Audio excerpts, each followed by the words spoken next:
Bom dia a todos. Iniciamos agora mais uma aula do nosso curso de Direito Constitucional. Na última aula iríamos iniciar a abordagem de algumas notas a respeito da extradição.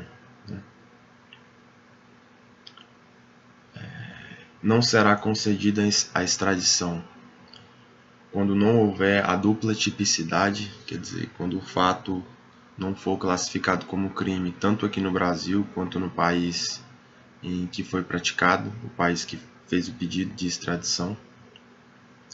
Quando a pena for igual ou inferior a 1 ano, quando o sujeito já houver sido condenado ou absolvido aqui no Brasil, quando por qualquer razão houver sido extinta a punibilidade, quando se tratar de crime político,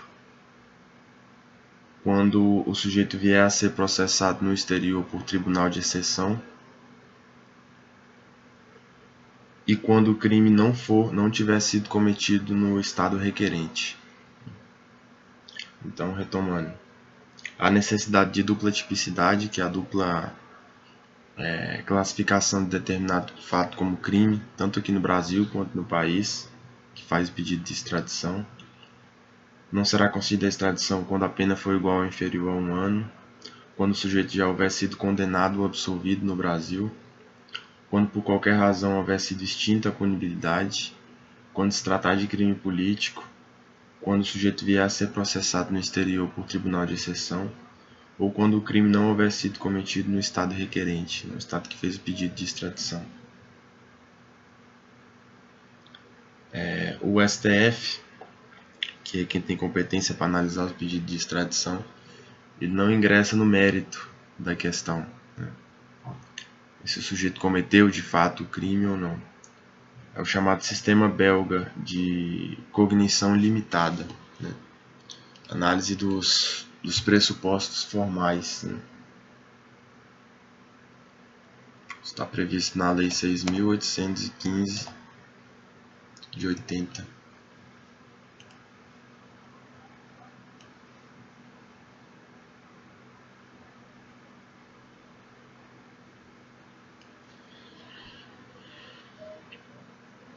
Artigo 76 e 77.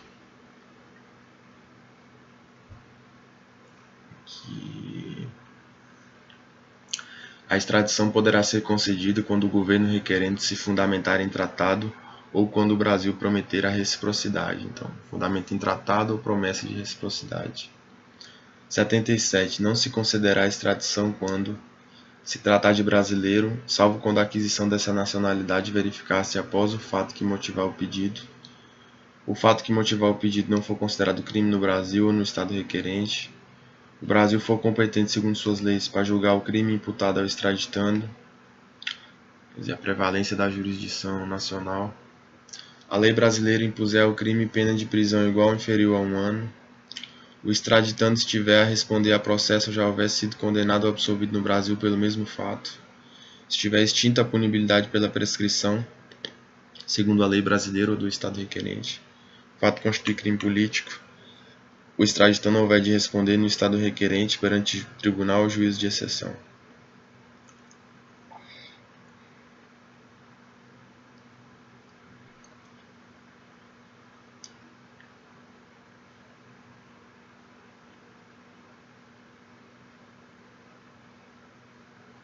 Certo.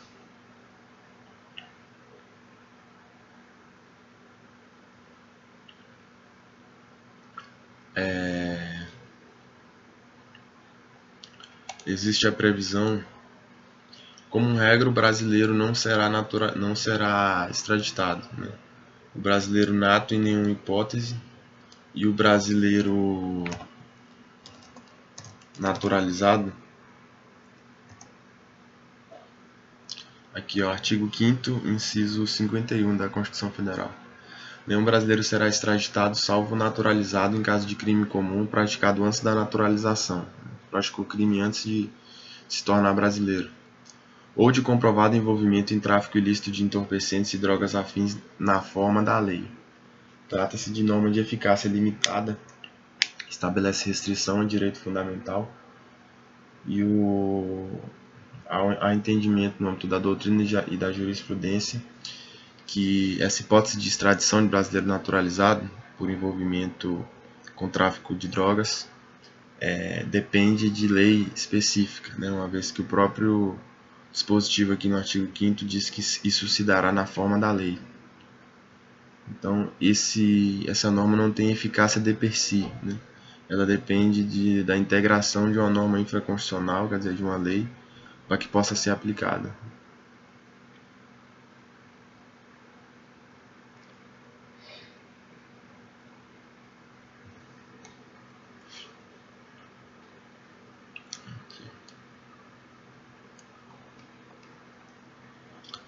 Há necessidade também de observância do devido processo legal no estado de origem, né?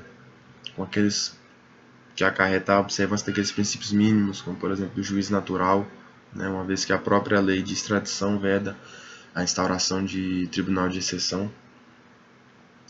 Notadamente também porque o artigo 4º, inciso 2 da Constituição Federal, prevê que a República Federativa do Brasil rege-se nas suas relações internacionais pela prevalência dos direitos humanos. E o devido processo legal é aí uma aplicação de um direito dos direitos humanos na esfera processual, né?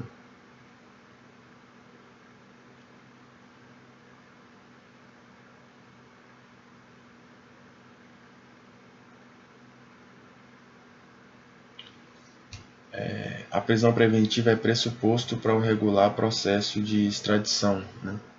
É uma medida de acautelamento por parte do STF, quer dizer, não vai mobilizar a maior corte do país para julgar um processo complexo, que é um processo de extradição, que envolve questões delicadas aí, até do ponto de vista diplomático, para o camarada simplesmente fugir e todo aquele trâmite ter sido em vão, né? Então a prisão preventiva é buscar cautelar a efetividade, né, do processo de extradição. Mas existem algumas mitigações, né, se houver uma demora excessiva no processamento do feito, né, aí a prisão preventiva passa a não mais se justificar, porque o direito à liberdade do réu passa a prevalecer, né, em face dessa questão do acautelamento da jurisdição do STF, questões de saúde, etc. Enfim, há mitigações. Também é sabido que o ordenamento jurídico brasileiro não admite a pena de morte, salvo naquela hipótese excepcional de declaração de guerra, né, de guerra instaurada, né, guerra declarada. Então, se porventura no país de origem o sujeito houvesse sido condenado à pena de morte, né, essa pena deve ser comutada, quer dizer, convertida em uma pena de prisão, uma pena privativa de liberdade de até 30 anos, que é o limite máximo admitido pelo ordenamento jurídico brasileiro. Agora, aqui dentro da dinâmica do curso, vamos passar uma análise do devido processo legal no âmbito penal, né? Tem como consectários mínimos, né, como elementos, como notas mínimas, o contraditório e a ampla defesa, quer dizer, a possibilidade de se contrapor à acusação e de se valer dos mesmos meios que a acusação tem para ventilar sua pretensão punitiva, né? Possibilidade de intervir perante o juiz, de produzir provas, né? De ter voz e de ter sua voz considerada pelo julgador. Do juiz natural, quer dizer, aquele juiz que foi definido previamente ao cometimento do fato, né? Não é um juiz estabelecido em caráter de exceção, um juiz estabelecido somente para julgar aquele fato que inevitavelmente iria viciar a sua imparcialidade, né? Outro consectário devido processo legal não ser processado com base em prova ilícita. Quer dizer, não se pode buscar a condenação do sujeito a qualquer custo, né? Mas somente nas bases previstas pelo ordenamento jurídico. Não ser preso senão por ordem da autoridade competente na forma da lei, né? Uma outra garantia do cidadão que não vai ser preso arbitrariamente, você vai ser preso pela autoridade competente nas hipóteses em que a lei autoriza a sua prisão, né? Então você está sabendo o que você pode fazer, o que você não pode fazer e quem tem autoridade para restringir sua liberdade. Né?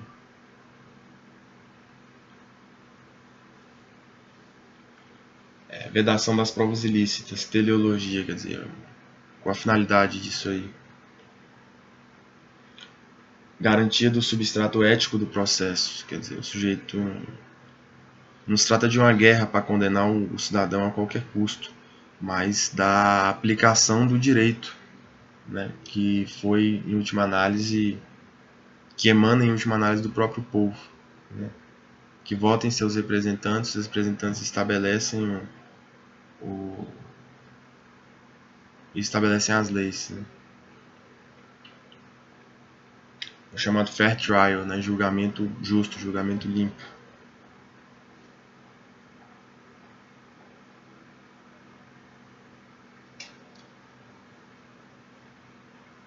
Efeito dissuasório da atividade persecutória indevida das autoridades públicas.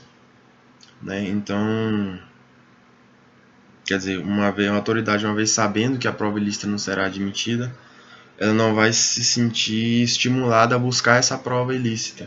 Né?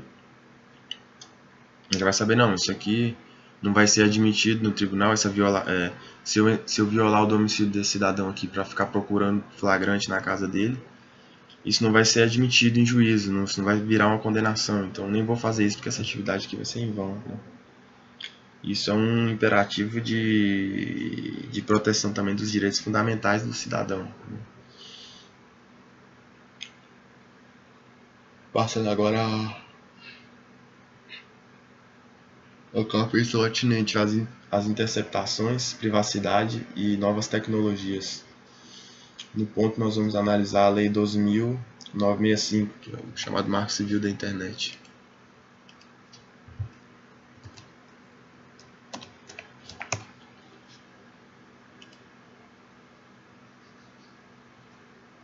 Que é a lei que estabelece os princípios, garantias, direitos e deveres para o uso da internet no Brasil.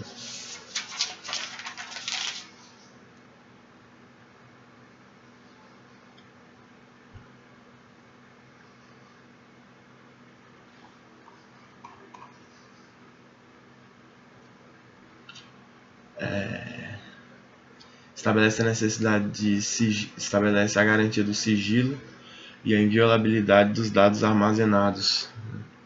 Aqui. O acesso à internet é essencial, artigo 7º. O acesso à internet é essencial ao exercício da cidadania e ao usuário são assegurados os seguintes direitos: inviolabilidade e sigilo do fluxo de suas comunicações pela internet, salvo por ordem judicial na forma da lei.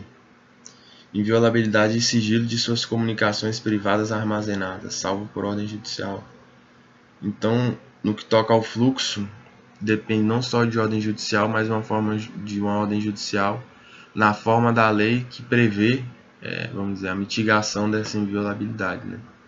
E no caso das comunicações privadas armazenadas, somente uma ordem judicial, por óbvio, devidamente fundamentada, conforme preconiza o artigo 93, inciso 9 da Constituição Federal.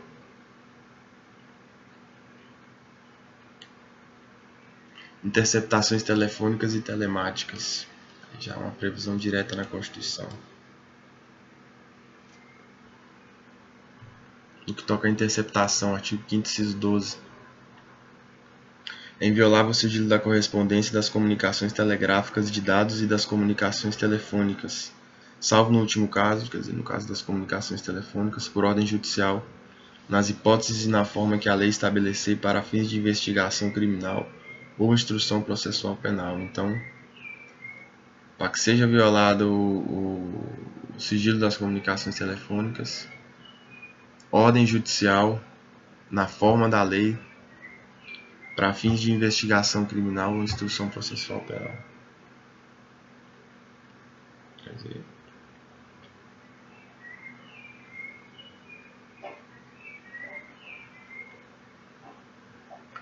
o artigo 12, o inciso 12, se refere à comunicação de dados, né? Não aos dados em si mesmo. E a razão de ser é que após o armazenamento dos dados, eles não estariam tão expostos, né? Não estariam tão vulneráveis quanto no ato de transmissão, né? No ato de transmissão há uma possibilidade maior de interferência ali, de interceptação, de intromissão de outra pessoa, de vazamento dessa informação.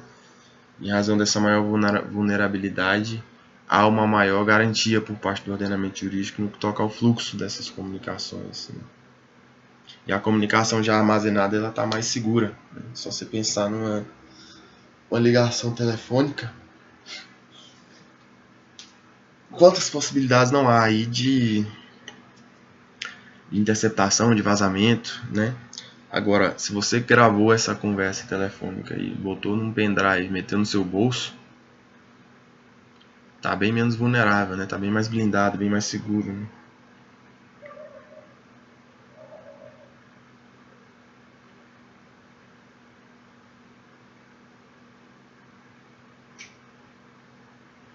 Retomando ali na lei do Marco Civil da Internet, é ressalvada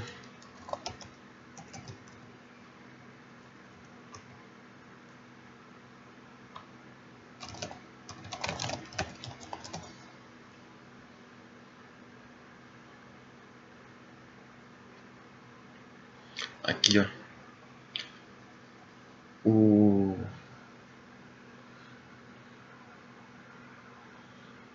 aqui, ó. Não impede acesso a dados cadastrais que informem qualificação pessoal, filiação e endereço na forma da lei pelas autoridades administrativas que detenham competência legal para sua requisição. Então, as autoridades que têm o poder de requisição, autoridades notadamente do âmbito fazendário, né, o âmbito fiscal, Ministério Público, tem poder de requisição, Defensoria Pública, acho que tem também, podem acessar esses dados cadastrais aí, independentemente de autorização judicial.